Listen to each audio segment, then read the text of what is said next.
दोस्तों नमस्कार। Electrical and mode channel में मैं संदीप चौहान आपका फिर से स्वागत करता हूं। दोस्तों आज के वीडियो के अंदर हम एफईएफसी कंट्रोलर के बारे में बात करेंगे। इस वीडियो के अंदर मैं आपको बताऊंगा कि एफईएफसी कंट्रोलर के अंदर सेटिंग को किस तरीके से अपडेट किया जाता है। तो यहाँ पर आप देख सकते हैं ये पूरा कैपेसिटर बैंक है। इस कैपेसिटर बैंक के अंदर पावर फैक्टर को कंट्रोल करने के लिए एफईएफसी कंट्रोलर का यूज किया जाता है। इस कंट्रोलर के द्वारा हम पावर फैक्टर को ऑटोमेटिक कंट्रोल कर सकते हैं। तो यहाँ पर आप देख सकते हैं इस कंट्रोलर के अंदर टोटल 4 बटन दिए हैं और एक डिस्प्ले दी गई है। इस बटन के द्वारा हम ऑटो, प्रोग्राम, मैनुअल और सर्विस मोड में जाते हैं। नीचे वाला बटन एंटर के लिए और ओके के लिए होता है और साइड के जो दोनों बटन दिए हैं उनसे हम सेटिंग को अप और डाउन कर सकते हैं। इस बटन का यूज करके हम सेटिंग को कम और ज़्यादा कर सकते हैं। सेटिंग को अपडेट करने के लिए हमें प्रोग्राम में जाना होगा। प्रोग्राम में जाने के लिए हमें ये वाला बटन दबाना होगा। उसके बाद हम एंटर को दबाएंगे। एंटर बटन दबाने के बाद आप देख सकते हैं लैंग्वेज का ऑप्शन आ रहा है। लैंग्वेज को हम साइड वाले बटन से चेंज कर सकते हैं। साइड वाले बटन से लैंग्वेज को चेंज करके जैसे ही हम एंटर दबाएंगे तो हमारी सेटिंग सेव हो जाएगी। उसके बाद वापस से हम एंटर दबाएंगे तो हम नेक्स्ट सेटिंग के अंदर चले जाएंगे। यहाँ पर हमें सीटी का प्राइमरी करंट डालना होता है। एफईएफसी कंट्रोलर के अंदर जो सीटी के वायर होते हैं वह पीसीसी से होकर आते हैं। पीसीसी के अंदर जो सीटी लगी होती है उसी के वायर इस एफईएफसी कंट्रोलर में आके कनेक्ट होते हैं। क्योंकि एफईएफसी कंट्रोलर को पीसीसी के लिए या फिर एमसीसी के लिए लगाया जाता है। जिस भी डिवाइस के लिए या फिर जिस भी इक्विपमेंट के लिए इसे लगाया जाता है उसी इक्विपमेंट से सीटी के वायर आकर इसमें कनेक्ट होते हैं। तो यहाँ पर आप देख सकते हैं हमने पीसीसी के साथ इसको लगाया है तो पीसीसी से सीटी के वायर आकर इस एफईएफसी कंट्रोलर में जुड़ जाएंगे। अब यदि हमें सीटी की सेटिंग को चेंज करना है तो अप और डाउन वाले बटन का यूज करके हम सीटी की सेटिंग को चेंज कर सकते हैं। अब सेटिंग को चेंज करने के बाद हमें फिर से एंटर बटन दबाना होगा।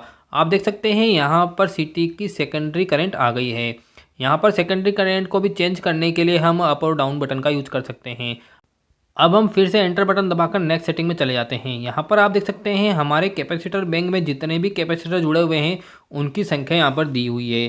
जैसा कि हमारे कैपेसिटर बैंक में 12 कैपेसिटर जुड़े हुए हैं, इसीलिए हमने यहाँ पर 12 कर रखा है। यदि हमारे कैपेसिटर 11 हैं तो हम यहाँ से सिलेक्शन को चेंज कर सकते हैं। अब यहाँ पर जैसे ही हम एंटर दबाएंगे तो कंट्रोल सीरीज वाला ऑप्शन आएगा। इस ऑप्शन को हमने 1 कर रखा है। अब हम फिर से एंटर बटन दबाएंगे। अब यहाँ पर आप देख सकते हैं कंट्रोल मोड का ऑप्शन आ गया है। कंट्रोल मोड में आपको इंटेलिजेंट सेलेक्ट करके रखना है। उसके बाद फिर से हम एंटर का बटन दबाएंगे तो यहाँ पर पावर 1 स्टेज लिखा हुआ आ रहा है। तो यहाँ पर हमें कैपेसिटर की वैल्यू डालनी है। हमारे कैपेसिटर बैंक के अंदर जो सबसे लोवेस्ट कैपेसिटी का कैपेसिटर है उसकी वैल्यू यहाँ पर डालनी होगी। तो हमने यहाँ पर 30 kVAR डाल दिया है। इसकी सेटिंग को अप और डाउन वाले बटन से हम चेंज कर सकते हैं। अब नेक्स्ट सेटिंग आती है टारगेट कॉस फाई। इसके अंदर हमें पावर फैक्टर की वैल्यू डालनी होती है। हमें कितना पावर फैक्टर कैपेसिटर के द्वारा मेंटेन करना है वो वाली वैल्यू यहाँ पर डालनी होती है। इस वैल्यू के अनुसार ही कैपेसिटर बैंक के कैपेसिटर चालू और बंद होंगे। यहाँ पर हमने 0.95 किया है। यदि 0.95 से वैल्यू ज़्यादा जाती है तो ऑटोमेटिक कैपेसिटर बैंक बंद हो जाएंगे और यदि 0.95 से वैल्यू कम होती है तो ऑटोमेटिक कैपेसिटर बैंक चालू हो जाएंगे।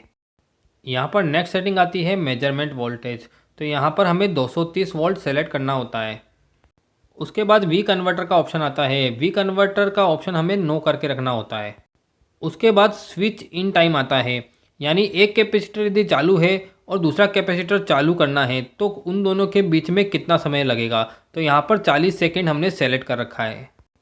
उसके बाद स्विच ऑफ का टाइम है। यहाँ पर स्विच ऑफ का टाइम को हमने 20 सेलेक्ट कर रखा है। स्विच ऑफ का मतलब यह है कि कैपेसिटर को बंद होने में कितना समय लगेगा। यदि पावर फैक्टर लीडिंग में जाता है तो कैपेसिटर बंद होना चाहिए।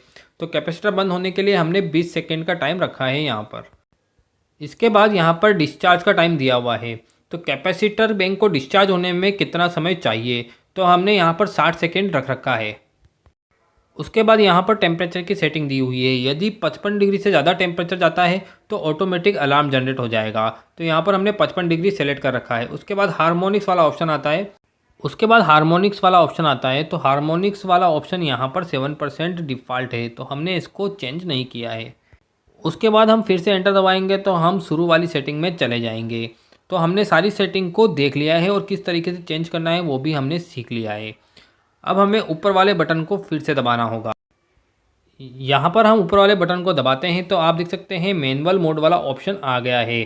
इस मोड के द्वारा ही हम हमारे कैपेसिटर को मैन्युअली और ऑटोमेटिक बंद और चालू कर सकते हैं। एंटर का बटन दबाने पर आप देख सकते हैं यहाँ पर स्टॉप लिखा हुआ है और 0.99 इंडक्टिव वैल्यू आ चुकी है। उसके बाद हम फिर से एंटर वाला बटन दबाएंगे। अब यहाँ पर 1 नंबर कैपेसिटर को हमें किस मोड पर रखना है वो यहाँ से हम सेलेक्ट कर सकते हैं। आप देख सकते हैं साइड वाले बटन के द्वारा हम कैपेसिटर बैंक को किस मोड पर रखना चाहते हैं वो सेलेक्ट कर सकते हैं। तो इसके अंदर 3 मोड हैं, ऑफ मोड, ऑटो मोड और फिक्स मोड। तो इन तीनों मोड में से हम किसी एक मोड के ऊपर कैपेसिटर बैंक को रख सकते हैं। तो यहाँ पर हमने ऑटो मोड पर कैपेसिटर बैंक को रख दिया है। ऑटो मोड का मतलब यह है कि हमारा कैपेसिटर बैंक ऑटोमेटिक बंद और चालू होगा। यदि हम ऑफ वाला मोड यहाँ पर सिलेक्ट करेंगे तो हमारा कैपेसिटर बैंक हमेशा के लिए बंद हो जाएगा। यदि कैपेसिटर बैंक के अंदर कोई प्रॉब्लम है या फिर हम कैपेसिटर बैंक को बंद रखना चाहते हैं तो ऑफ वाला मोड हमें यहाँ से सिलेक्ट करना होगा। उसके बाद फिक्स वाला ऑप्शन यहाँ पर दिया हुआ है। यदि हम फिक्स वाला ऑप्शन ऑन कर देंगे तो हमारा कैपेसिटर बैंक हमेशा के लिए चालू रहेगा। इसी प्रकार हम एंटर का बटन दबाकर सेकंड नंबर के कैपेसिटर बैंक में चले जाएंगे और सेकंड नंबर के कैपेसिटर बैंक को भी ऑटो, फिक्स और ऑफ मोड के अंदर सेलेक्ट कर सकते हैं। तो दोस्तों इस वीडियो के माध्यम से आप समझ गए होंगे कि automatic power factor controller BR6000 की वैल्यू को किस तरीके से चेंज किया जा सकता है, किस तरीके से मैनुअल ऑटो मोड में लाया जा सकता है। तो फ्रेंड्स ये वीडियो आपको कैसा लगा कमेंट सेक्शन में ज़रूर बताएं। और यदि ये वीडियो आपको अच्छा लगा हो तो इस वीडियो को लाइक शेयर करना ना भूलें और मेरे चैनल को सब्सक्राइब जरूर कर लें। थैंक यू दोस्तों, thank you so much for watching my video. Thank you so much. जय हिंद, जय भारत।